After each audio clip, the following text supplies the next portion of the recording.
যারা বাইরে থাকে, মানে আমাদের দেশের বাইরে, আমি শুধু ভাবি যে তাদের ছোট বাচ্চাকে সামলে, সংসার সামলে কি করে প্রতিদিন ভিডিও করে সেটা এডিট করে আবার আপলোড করে, অথচ তাদের কিন্তু কোনো হেল্পিং হ্যান্ড নেই। তাদের দেখে জানেন অনেকটা অনুপ্রাণিত হই।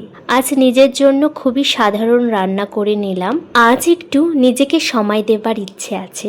সেইভাবে সময় তো আর করে উঠতে পারি না। নিজের একটু মুখের যত্ন, নিজের একটু চুলের যত্ন, ওইদিকে সমস্ত কিছু সামলে নিয়ে আমার সোনাকে সুন্দরভাবে ঘুম পাড়িয়ে দিলাম। আজ একটু সোনাকে নিয়ে বাইরে বেরিয়েছিলাম। জানেন কি যে ভীষণ খুশি, কারণ কি জানেন, বাইরে বেরোলে ওই যে খোলা আকাশ, সঙ্গে পাখিদের ডাক, প্রচুর গাছপালা, এই সমস্ত কিছু ও ভীষণভাবে এনজয় করে। আজ ভেবেছিলাম অনেকটাই সময় বের করব নিজের জন্য, কিন্তু ওই তো সোনাকে নিয়ে বাইরে বেরিয়ে ওর সে আনন্দ উপভোগ করতে অনেকটাই দেরি হয়ে গেল। তারপরে এইদিকে ভাগ্নিকে দিয়ে নিজের একটু ফ্রুটা তুলিয়ে নিলাম। আজ রাত হয়ে যাওয়ার জন্য চুলের খুব একটা যত্ন নিতে পারলাম না। সকলে সুস্থ থাকবেন, ভালো থাকবেন। আবার দেখা হবে নতুন একটা সুন্দর দিনের সঙ্গে।